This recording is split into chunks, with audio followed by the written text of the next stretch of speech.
চিংড়ির আয়রন পালং শাকের ভিটামিন সি এর সাথে মিলে আয়রন শোষণ বাড়াতে সাহায্য করে। কম ক্যালোরি ও ফ্যাটযুক্ত হওয়ায় ওজন নিয়ন্ত্রণ এবং সামগ্রিক স্বাস্থ্যকর খাদ্য অভ্যাসের জন্য এটি একটি দারুণ খাবার। আসসালামু আলাইকুম, সবাইকে স্বাগতম জানাচ্ছি লাইফ উইথ তানজিনা আমার চ্যানেলটিতে। আজকে রান্না করব পালং শাক দিয়ে চিংড়ি মাছ। আজকের রান্না করতে যেমন সহজ তেমনি খেতেও দারুণ আর শরীরের জন্য ভীষণ উপকারী। ভিডিওটা শেষ পর্যন্ত দেখবেন, আর যদি ভালো লাগে তাহলে লাইক, কমেন্ট এবং সাবস্ক্রাইব করতে ভুলবেন না। চলুন তাহলে শুরু থেকে দেখে নিই কিভাবে ঘরোয়া স্টাইলে পারফেক্ট পালং শাক দিয়ে চিংড়ি মাছ রান্না করা যায়। প্রথমে আমি 1 আঁটি পালং শাক নিয়েছি।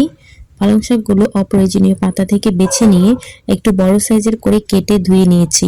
চিংড়িগুলোকে মাথা আর লেজ ফেলে দিয়ে ধুয়ে নেব। আমি 1 আঁটি পালং শাকের জন্য অল্প করে চিংড়ি দিব। অন্যদিকে পেঁয়াজ কুচি, রসুন কুচি ও কাঁচামরিচ কেটে নিয়েছি। চুলায় একটি প্যান বসিয়ে দিয়ে দিলাম সয়াবিন তেল। তেল গরম হলে দিয়ে দিচ্ছি পেঁয়াজ কুচি, রসুন কুচি। হালকা করে ভেজে নেব। ভেজে নেওয়া হয়ে গিয়েছে। এখন গুঁড়ো মশলা দিয়ে কিছুক্ষণ নেড়ে চিংড়িগুলো দিয়ে দিচ্ছি। চিংড়ি দেওয়ার পর 5 থেকে 6 মিনিট কষিয়ে পালং শাক দিয়ে দিচ্ছি। সবসময় শাক রান্নার সময় লবণ একটু কম দেওয়ার চেষ্টা করবেন, কারণ শাক নরম হলে পরিমাণে কম হয়ে যায়।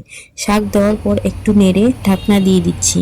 এখানে কোনো রকম পানি ব্যবহার করা যাবে না, কারণ শাক থেকে পানি ছাড়বে, সেই পানি দিয়ে কিন্তু রান্নাটি হয়ে যাবে।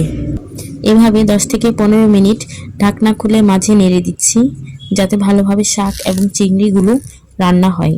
এরই মাঝে ফিরে এলাম 18 মিনিট পরে। দেখুন আমার রান্না কিন্তু হয়ে গিয়েছে। পালং শাকে কিন্তু ঝোল রাখলে খেতে খুবই টেস্টি লাগে। আপনারা এই রেসিপি একবার হলেও ট্রাই করবেন।